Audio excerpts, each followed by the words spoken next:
कक्षा 12th class रसायन विज्ञान। हाँ बच्चों, गुड मॉर्निंग। अपन ने टॉपिक किया था ठोस अवस्था। ठोस अवस्था के अंदर हमने लगभग पाठ के समापन पे आ रहे हैं। एक दो टॉपिक हमने बीच में रोके, वो इसलिए रोके जब हम ऑफलाइन आएंगे तो उसमें डेरिवेशंस, फार्मूला कैसे क्या हुआ वो ऑफलाइन ही समझ में आएगा। ठीक है बेटा, विद्युतीय गुण अपना हो गया था। अर्धचालक के बारे में हमने पढ़ लिया था। हमने जब टेबल बनाई थी हमने कहा था ठोसों में 3 गुण होते हैं, विद्युतीय गुण, चुंबकीय गुण और परावैद्युत गुण। विद्युतीय गुण हमारा पूरा हो गया है। अब हम क्या पढ़ेंगे? चुंबकीय गुण।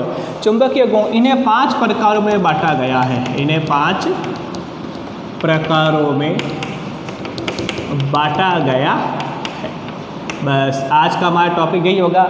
इस 5 प्रकार में से एक क्वेश्चन कंफर्म आना है और सिंपल क्वेश्चन है, डायग्राम बनाना आना चाहिए, एग्जाम्पल आना चाहिए और आपको इसमें से कुछ नहीं पूछेंगे, सिर्फ 1 नंबर का ये क्वेश्चन पूछते हैं। और पिछले 2-3 सालों में चुंबकीय गुण से कोई भी क्वेश्चन नहीं आया है, इसलिए आपको अच्छे से पढ़ना है। ओके बेटा, स्टार्ट करते हैं।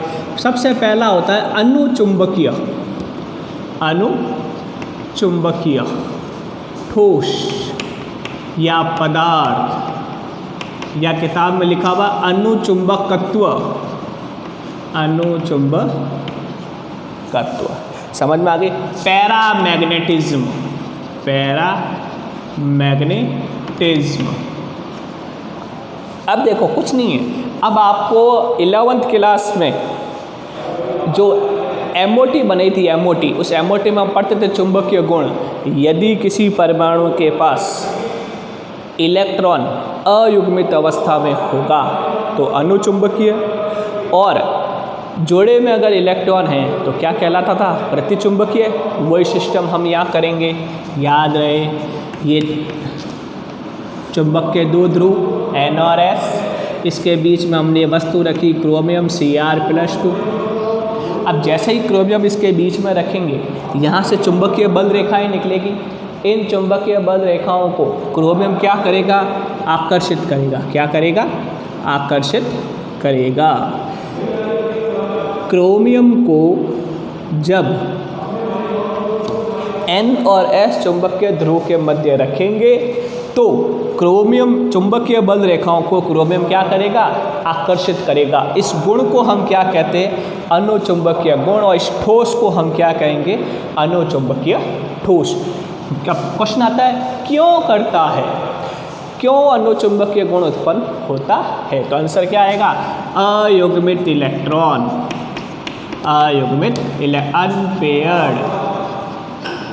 अनपेयर्ड इलेक्ट्रॉन उपस्थित होने के कारण। अयुग्मित इलेक्ट्रॉन उपस्थित होने के कारण कौन सा गुण प्रकट होता है? अनुचुंबकीय गुण प्रकट होता है। एग्जाम्पल क्या हो जाएंगे इसके? Cr+2, Mn+2, Cu+2,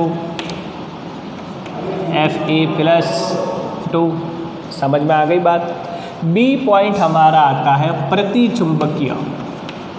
प्रतिचुंबकीय मतलब डायामैग्नेटिक। अब देखो अनुचुंबकीय में क्या था, अब प्रतिचुंबकीय में क्या? वही हमने चुंबकीय क्षेत्र लगाया। इस बार हमने वस्तु रखी Zn+2। किसको रखा? Zn+2। तो Zn+2 को जब हम चुंबकीय क्षेत्र में रखेंगे तो Zn जब इनसे चुंबकीय बल रेखाएं निकलेगी तो जिंक क्या करेगा? चुंबकीय बल रेखाओं को प्रतिकर्षित करेगा। क्या करेगा? प्रतिकर्षित। देखो दूर जा रही है चुंबकीय बल रेखाएं, कहाँ जा रही है? दूर जा रही है। और इसमें चुंबकीय रेखाएं क्या है? पास आ रही है। समझ में आ गई बात? ऐसा क्यों हुआ? युग्मित इलेक्ट्रॉन उपस्थित होने के कारण, युग्मित इलेक्ट्रॉन उपस्थित होने के कारण यह प्रतिचुंबकीय गुण दर्शाता है।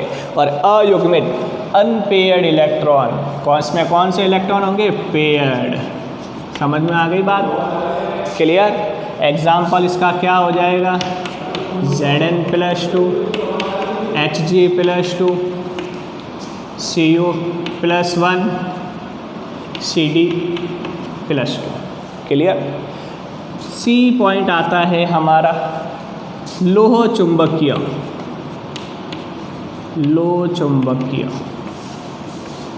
ठोस, अनुप्रति चुंबकीय ठोस। फेरो मैग्नेटिज्म, ठीक है। इसमें क्या होगा, चुंबकीय संरेखण,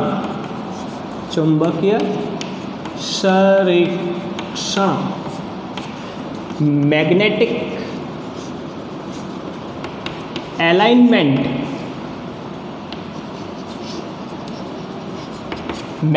अलाइनमेंट समान डायरेक्शन में, समान दिशा में होते हैं।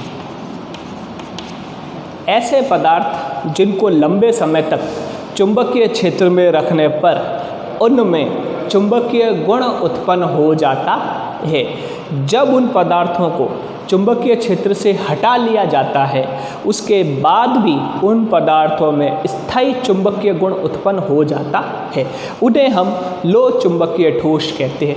इनमें चुंबकीय संरेखण का मतलब होता है चुंबकीय फ्लक्स की दिशा एक ही दिशा होती है। समान दिशा होने के कारण से चुंबकीय गुण के मान में वृद्धि हो जाती है। इसका डायग्राम पूछा गया है। इसका डायग्राम देखो ऐसे बनेगा। ये एरो है ना, ये एरो देख लो, सभी एक ही डायरेक्शन में है। ठीक है, सभी एक ही डायरेक्शन में है ना। इसका मतलब सबकी चुंबकीय बल रेखाओं की दिशा क्या है, एक ही दिशा में है। इसका एग्जाम्पल FeCOMnNi। समझ में आ गई बात। आपसे इस पूरे टॉपिक के अंदर डायग्राम और रीजन्स यही पूछे जाएंगे, और कुछ भी इस 5 टॉपिक में से कोई एक टॉपिक देंगे। ABCD point. प्रतिलोह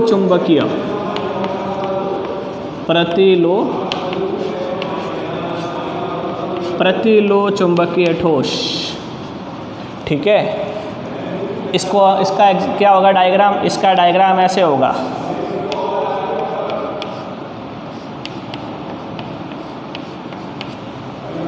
चुंबकीय संरेखण की दिशा, चुंबकीय की दिशा एक दूसरे के विपरीत होती है, विपरीत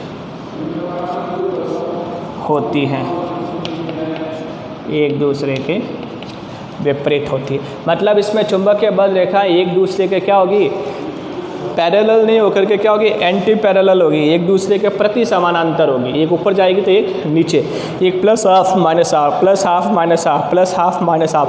तो वैल्यू कैसे मिलेगी, हमें शून्य वैल्यू मिलती है। समझ में आ गई बात, क्लियर। ये अच्छे से पढ़ना। ई पॉइंट, फेरी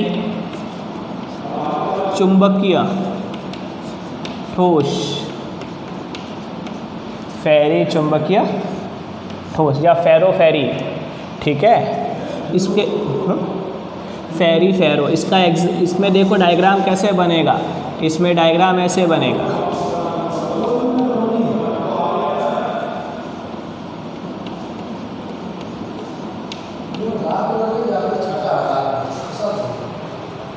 ठीक है, फेरी चुंबकीय ठोस का डायग्राम ऐसे बनता है। इसमें चुंबकीय बल रेखाएं जो होगी वो इस तरह से होगी, 2 टाइम ऊपर जाएगी, 1 टाइम नीचे। तो ये तो आपस में क्या हो जाएंगे, क्रॉस हो जाएंगे, ये आपस में क्रॉस हो जाएंगे, और चुंबकीय जो गुण होगा वो बहुत ही कम उत्पन्न होगा।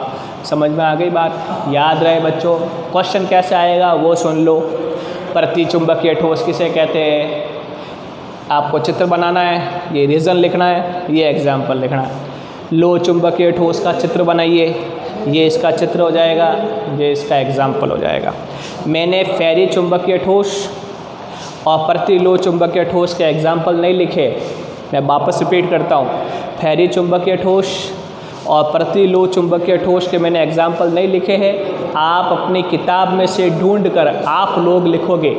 और जब पूरा काम कंप्लीट कर लो परसों तक, ये टॉपिक कल परसों तक टॉपिक जब ये क्लियर हो जाए तब आप मेरे को उसके पिक खींच के मेरे को दोगे। काफ़ी बच्चों ने मेरे को पिक भेजी है, उनका बहुत बहुत धन्यवाद। और जिन बच्चों ने काम नहीं किया है वो भी काम करें।